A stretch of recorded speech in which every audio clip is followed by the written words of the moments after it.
Hello everyone, Shri भगवान दास तोदी महाविद्यालय के यूट्यूब चैनल पर आप सभी का स्वागत है। पिछली जो कक्षाएं थी उन कक्षाओं में हम स्टडी कर रहे थे एक सबसे इम्पोर्टेंट टॉपिक जो है प्लेसेंटा। उसी प्लेसेंटा का अगला भाग है जिसमें हम क्लासिफिकेशन के अलग अलग चरण को स्टडी कर रहे थे और इसमें क्लासिफिकेशन में हमने ये जानने का प्रयास किया था कि प्लेसेंटा को कितने भागों में विभक्त किया गया है। इसमें पहला पार्ट था on the basis of origin, जिसमें 3 प्रकार का प्लेसेंटा मौजूद होता है, योक्सिक प्लेसेंटा और एलेंटोइक प्लेसेंटा और तीसरा था कोरियन या कोरियोनिक टाइप का प्लेसेंटा। और तीनों के एग्जाम्पल भी आपको याद होंगे। इसमें हमने रेबिट का एग्जाम्पल लिया था और इसके अंदर हमने पैरामील्स का एग्जाम्पल लिया था और इसके अंदर हमने मेन तथा कपी का एग्जाम्पल लिया था। ठीक है, आज हम स्टडी करने जा रहे हैं इसका अगला जो चरण है जिसमें on the basis of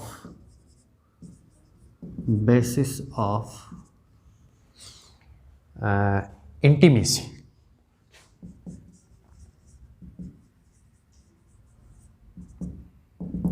intimacy से मतलब है कि इनके अंदर किस प्रकार की घनिष्ठता है। घनिष्ठता से मतलब है कि जब हमने ये पढ़ा कि भ्रूण का निर्माण होना शुरू हो जाता है और भ्रूण के निर्माण के होने के साथ ही जो इनका यूटेराइन कैविटी के साथ जो संबंध होता है, या हम ये कहेंगे कि अटैचमेंट जो होता है, attachment of uterine wall and embryonic tissue, ये जो यूटेराइन वॉल और एम्ब्रेनिक टिश्यू के मध्य जो संबंध होता है उसी संबंध को हम क्या कहेंगे, घनिष्ठता कहेंगे। घनिष्ठता के आधार पर, ठीक है। तो उस घनिष्ठता के आधार पर कितने प्रकार का प्लेसेंटा पाया जाता है, तो ये क्या होता है, 3 प्रकार के होते हैं। नॉन डेसिडुएट, ठीक है, और फिर है डेसिडुएट, और हम कहेंगे तीसरा जो पार्ट है इसका वो है कॉन्ट्रा डेसिडुएट। ठीक है, डेसिडुएट, इसको ट्रू डेसिडुआ के नाम से जाना जाता है। और थर्ड है कॉन्ट्रा डेसिडुएट। सबसे पहले हम बात करेंगे नॉन डेसिडुएट के बारे में। तो नॉन डेसिडुएट टाइप के प्लेसेंटा में क्या होता है कि ये जो प्लेसेंटा है उसमें प्लेसेंटा का कनेक्शन यूटेराइन जो वाल है उससे बहुत ही कम प्रकार का होता है, कम अटैचमेंट होता है। और उस कम अटैचमेंट के कारण मतलब हम ये कहेंगे कि इनके मध्य दृढ़ संबंध नहीं होता। और दृढ़ संबंध नहीं होने के कारण जब डिलीवरी टाइम पर, यहाँ पर क्या होगा, डिलीवरी के समय जो मात्रक उत्तक होते हैं, उत्तकों को कम नुकसान होता है।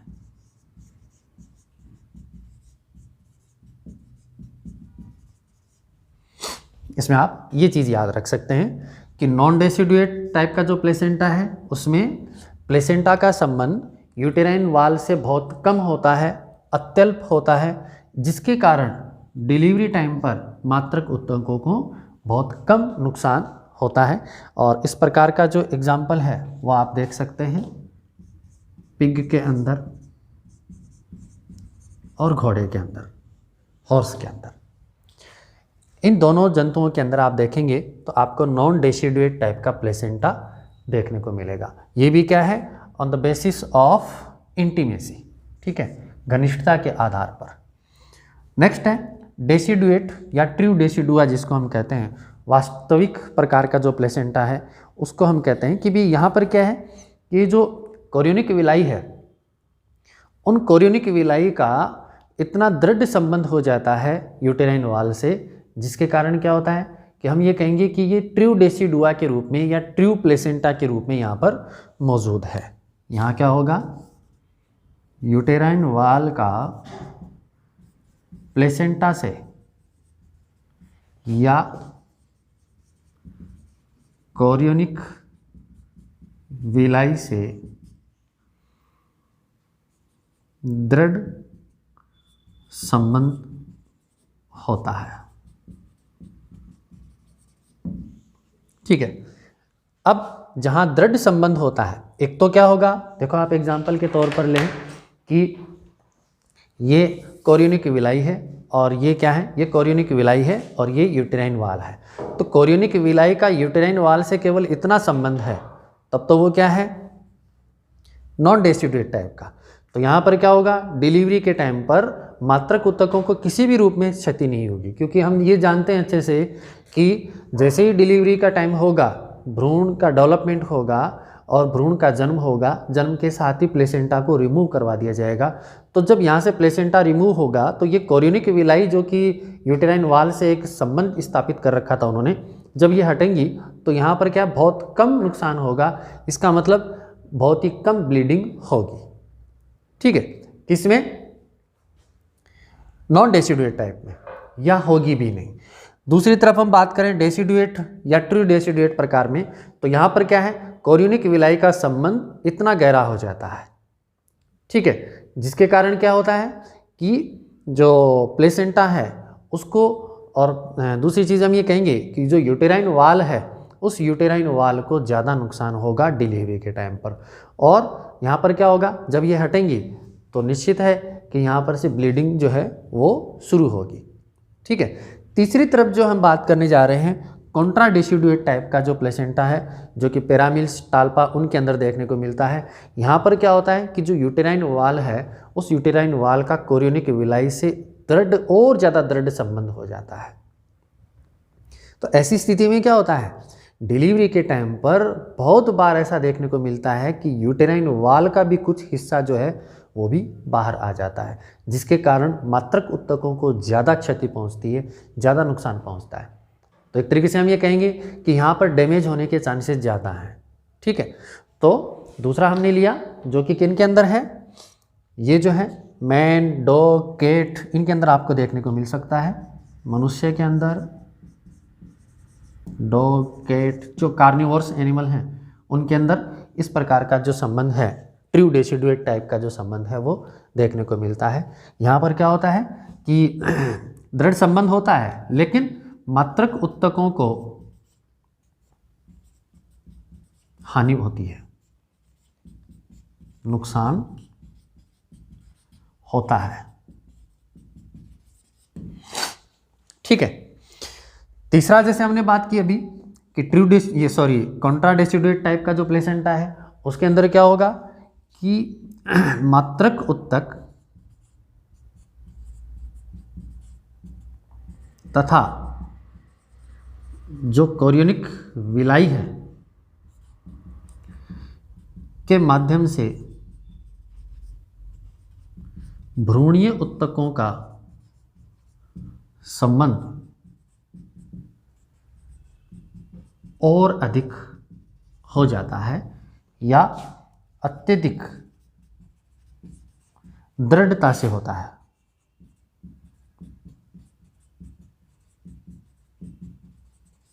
आपको इनको डिटेल से स्टडी करना इसलिए ज़रूरी है क्योंकि लास्ट टाइम पे आप कंफ्यूज हो जाएंगे कि इंटीमेसी के आधार पर कौन सा प्लेसेंटा था।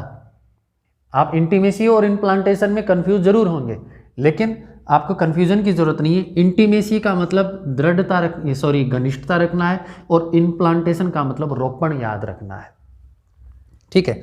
तो कई बार ऐसा होता है, हम देखते हैं कि बच्चे क्या करते हैं, इंटीमेसी में तो शामिल कर देते हैं सुपरफिशियल, इसेंट्रिक वगैरह, जो कि पार्ट है किसके, इम्प्लांटेशन के, और इम्प्लांटेशन में डाल देते हैं नॉन डेसिडुएट और डेसिडुएट टाइप का जो प्लेसेंटा है उसको डाल देते हैं।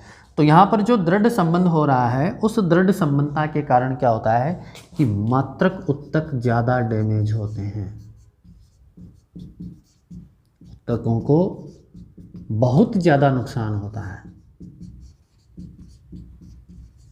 बहुत ज़्यादा नुकसान होता है, और बहुत ज़्यादा नुकसान होने के कारण जो ब्लीडिंग का टाइम है वो ज़्यादा बढ़ जाता है।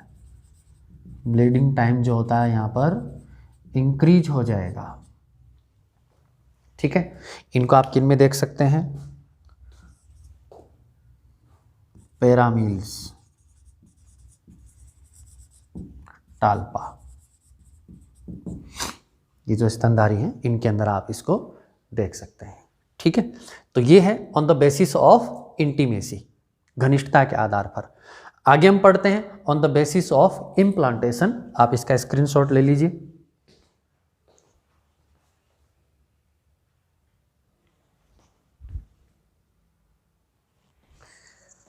आगे हम बढ़ते हैं इसमें, on the basis of implantation.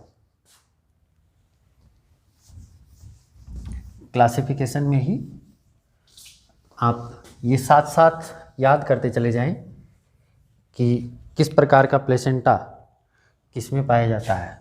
Origin के बेसिस पर हो गया, और इंटीमेसी के आधार पर हो गया, 3 प्रकार का। ठीक है, कौन कौन से हैं, जो नॉन डेसिडुएट, डेसिडुएट और कॉन्ट्रा डेसिडुएट। नॉन डेसिडुएट कहाँ पर है, पिग, हॉर्स में। ठीक है, और ये कहाँ पर है, डेसिडुएट, मैन तथा डॉग में। और ये कहाँ पर है, पैरामील्स एंड टाल्पा में।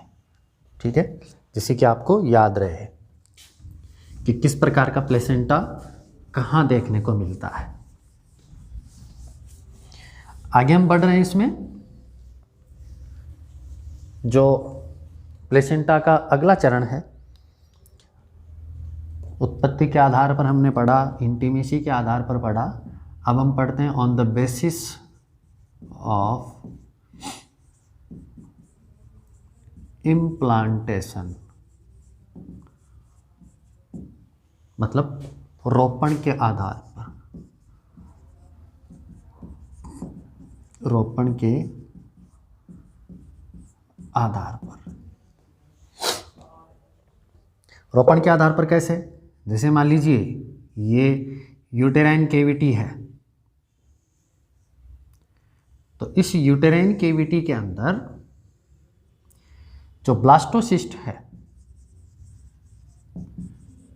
भ्रूण के चरण की पहली अवस्था, जो कि यूटेराइन केविटी में इम्प्लांट होती है, उस अवस्था के स्थापित होने को हम क्या कहेंगे, इम्प्लांटेशन कहेंगे। ठीक है, ये भी क्या है, 3 प्रकार का होता है।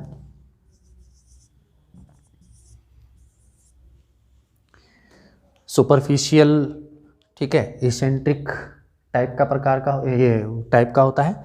तो हम ये कहेंगे कि रोपण के आधार पर 3 प्रकार का प्लेसेंटा है। तो सबसे पहला है यहाँ पर सुपरफिशियल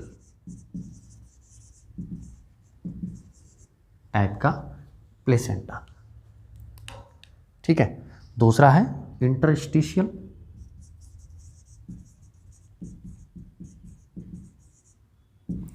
तीसरा है इसेंट्रिक। 3 यहाँ पर इसके प्रकार हैं, सुपरफिशियल, इंटरस्टिशियल और इसेंट्रिक। तीनों में देखो फर्क क्या होता है। पहला जो चरण है सुपरफिशियल टाइप का जो प्लेसेंटा है, उस प्लेसेंटा के अंदर क्या होगा, हम इसी को यहीं पर बना लेते हैं कि ये यूटेराइन वाल है,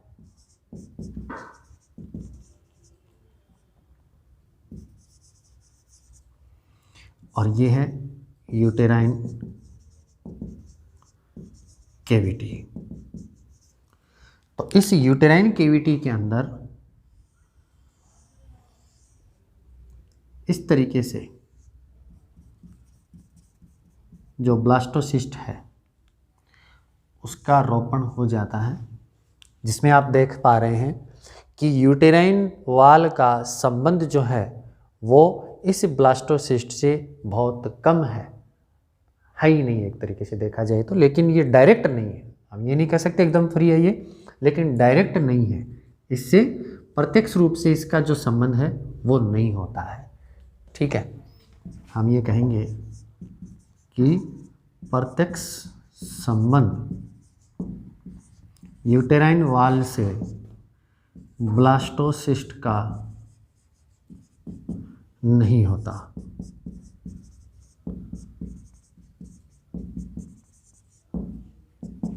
ठीक है, अब जहाँ पर इस प्रकार का संबंध नहीं होता तो वहाँ क्या होगा कि ये हम ये कहेंगे कि भी यूटेराइन कैविटी के अंदर ये धंस ही नहीं रहा है।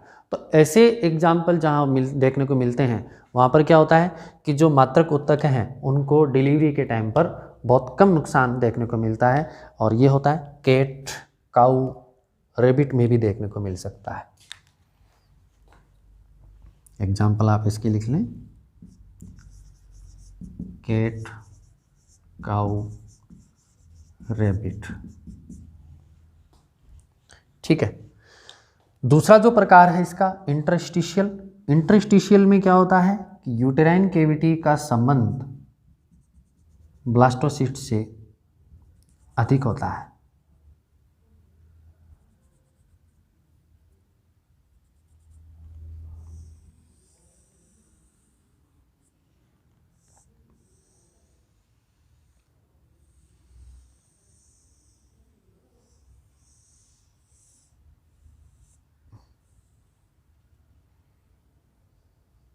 आप डायग्राम को देख के समझ जाएंगे कि इनका संबंध किस स्तर का है।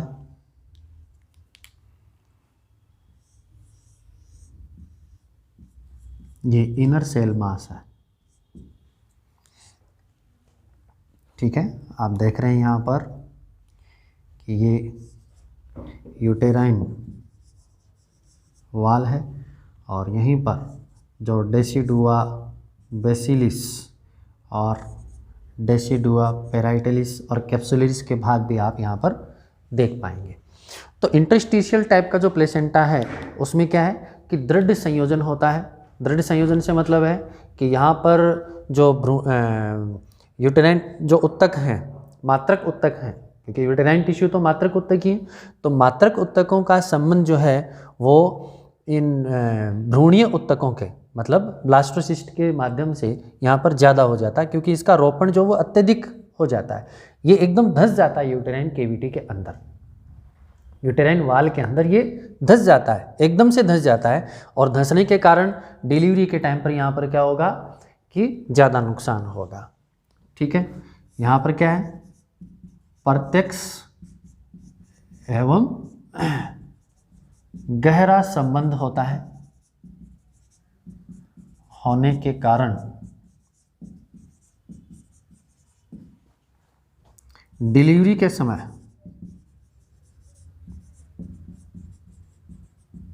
मात्रक उत्तकों को ज़्यादा नुकसान होता है,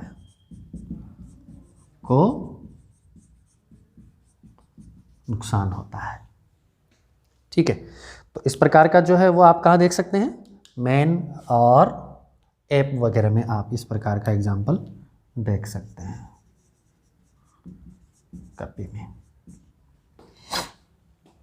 ठीक है, तीसरे प्रकार का जो यहाँ पर एग्जाम्पल है वो है इसेंट्रिक।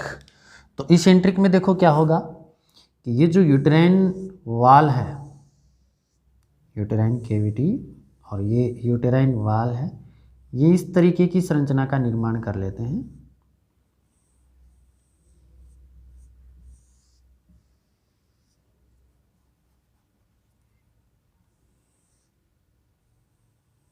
मतलब एक तरीके से ये घेरे हुए हैं,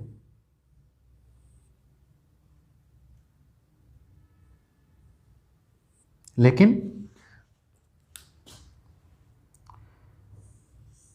यहाँ पर क्या है कि ये जो ब्लास्टोसिस्ट है वो कुछ हद तक फ्री है। यहाँ क्या होगा कि ब्लास्टोसिस्ट जो है वो अंदर तो धंस जाएगी, यहाँ पर जो भ्रूणीय उत्तक हैं वो यूटेराइन वाल के अंदर धंस जाते हैं, लेकिन कुछ हिस्सा इसका जो है वो फ्री रह जाता है। ठीक है, एक तरीके से ये कवरिंग हो जाती है। तो इस प्रकार की कवरिंग में यहाँ पर प्रत्यक्ष तो संबंध है,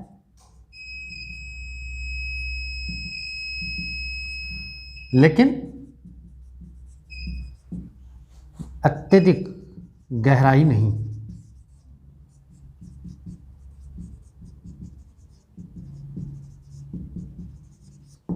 जिसके कारण क्या होगा, यहाँ पर जो डिलीवरी के टाइम पर मात्रक उत्तकों को कम नुकसान पहुंचता है। ठीक है, इस प्रकार के एग्जाम्पल आप देख सकते हैं। गिलेरी में आप इस प्रकार का एग्जाम्पल देख सकते हैं। ठीक है, तो हमने पढ़ा 3 प्रकार के इसमें क्लासिफिकेशन के जो टाइप हैं उसकी स्टडी हम कर चुके हैं। On the basis of origin, on the basis of intimacy, on the basis of implantation. ठीक है, आगे हम पढ़ेंगे on the basis of distribution of villi, कि विलाई का वितरण जो होता है वो प्लेसेंटा पर किस हद तक हो जाता है। ठीक है, और उसके बेसिस पर कितने प्रकार के कोटिलिडन्स बनते हैं, क्योंकि हम ये जानते हैं कि लगभग 20 से 25 तक बीजपत्र इसके बन जाते हैं। कोटिलिडन टाइप का प्लेसेंटा बन जाता है जब विकास होता है, इसका प्लेसेंटा का निर्माण होता है, उस वक्त ये बीजपत्रों के रूप में या कोटिलिडन्स के रूप में ये अलग से दिखाई देने लग जाता है। तो वहाँ पर विलाई का डिस्ट्रीब्यूशन किस तरीके से होता है और हिस्टोलॉजी के बेसिस पर कितने प्रकार का प्लेसेंटा होता है, उसकी स्टडी हम नेक्स्ट वीडियो के माध्यम से करेंगे। Thank you.